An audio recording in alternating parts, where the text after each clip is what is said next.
going to ask for your for a pick from you. NFL Coach of the Year odds. Again, for people that don't know, you are the head trader at PointsBet. Yes. This is your job. You set the lines for PointsBet. Thank God you didn't quit that job. Thank God you, because you have young children. Safety net. Yeah, safety net. Want you to, I'd hate for your kids to go hungry, be taken from you. That would be a sad story. Very grim. Us here at the Happy Hour, absolutely. We are pro children staying with their parents. I want to be clear on that. Yes. Controversial position. All right, so Coach of the Year odds. What are you thinking? So this is my favorite bet. Your favorite futures bet? Futures bet for the NFL season is Dan Campbell, the coach of the Detroit Lions, to win Coach of the Year at plus 1,400. And here's why. All right. It's similar to the Baker Mayfield Comeback Player of the Year, which I like as well. Sure. The Lions right now are plus 310 to make the playoffs. You're telling me that if the Detroit Lions, the most insipid franchise in North American sports, if they make the playoffs, that Dan Campbell, who is beloved, who wears T-shirts that say anti-fragile. You're telling me Mr. Anti-Fragile is not going to win Coach of the Year if he leads the Lions to the playoffs? And the thing with this is that, one, I think the Lions are just going to be better than last year. I think they've got upside. They're going to be healthier.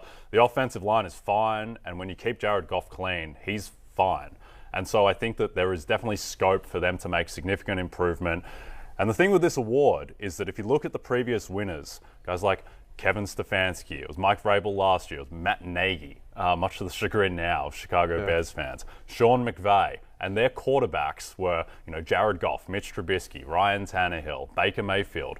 Coach of the Year goes to coaches who don't get credit stolen by elite quarterbacks. That's why Matt LaFleur will never win this award. He's going to have to go 17-0 to ever win this award.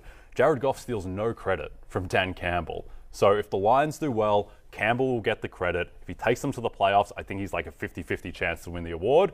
That would make him more in the plus 700 range.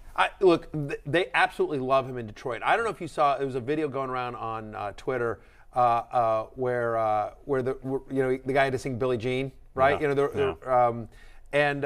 And so the entire Detroit Lions, and I'm forgetting the player now, so I apologize, but he was singing Billie Jean. Aiden Hutchinson. Oh, right. It was the rookie. Aiden Hutchinson. Makes sense. Okay. Sorry. I just blanked on it for a second. But whatever. You drink for an hour. Like, you know what I mean? You're an old man and you drink for an hour. Like, you forget stuff. I barely know my name.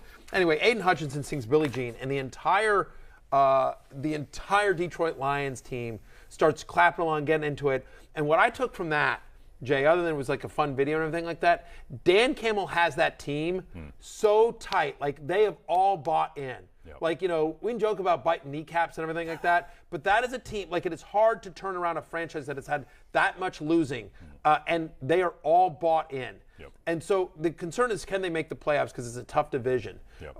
But I'm with you in that he is a media darling. Yep. They have all bought in. They believe it. There are some nice weapons there in Detroit. And yes, like the Coach of the Year award is always so skewed. Like, it's a narrative. Belichick should have won it every year for like a decade, and he never does, because it's all about expectations. And so if you're expected to be good, no one cares. Yes. Everyone thinks the Detroit Lions are terrible. Yep. I kind of like Doug Peterson also as a bet here, but I agree with you because I do think the Jaguars are going to be a lot better. And so I think Peterson is interesting to me, but I like the Dan Campbell call. Yeah, it's a narrative-driven award, and there's like a Remember the Titans type of vibe to this team. And that's what this award is all about. It's about narrative, and if he leads them with his anti-fragile shirt, with the singing, with everything, it's a story. And that's why I think that he'll be right in position if they make the playoffs, which, look, they're probably not going to make the playoffs, but it's not a 100% chance they don't make the playoffs. No. It's like a 20% chance. By the way, and even if they get to 8 wins, like, there's a shot that he gets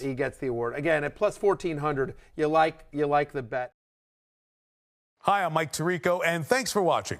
Make sure to hit subscribe for the latest news and highlights from NBC Sports.